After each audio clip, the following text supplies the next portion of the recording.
সকলের মতো ছিল না। লাভ স্টোরিটা ছিল একটু অন্য রকমের। জীবনে চলার পথটা ছিল খুব কঠিন।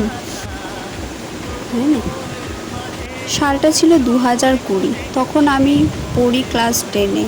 মাধ্যমিক দেওয়ার কথা ছিল 2021-এ, কিন্তু করোনা ভাইরাসের জন্য সেই সময় জীবনের ফার্স্ট বোর্ডের পরীক্ষা আমাদের দেওয়া হয়নি। 2021-এ করোনা ভাইরাসের জন্য স্কুল কলেজ বন্ধ থাকায় ক্লাস 11-এ অনলাইন ক্লাসের জন্য প্রথম স্মার্টফোন কেনা। সেই স্মার্টফোন থেকেই ফেসবুক, ইউটিউব, হোয়াটসঅ্যাপ এসব ইউজ করা, আর ফেসবুক থেকেই সে মানুষটির সাথে আলাপ। প্রথম মানুষটি আমার কাছে ছিল একদমই অচেনা, অন্যরকম, জানি না কেমন হবে সে।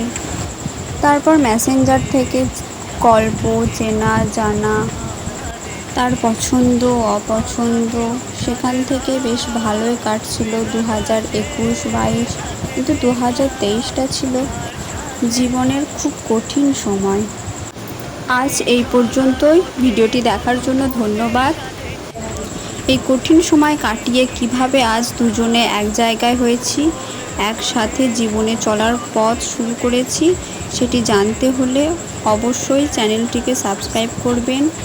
আর আপনাদের জীবনের লাভ স্টোরিটিও আমাকে কমেন্টে জানাবেন।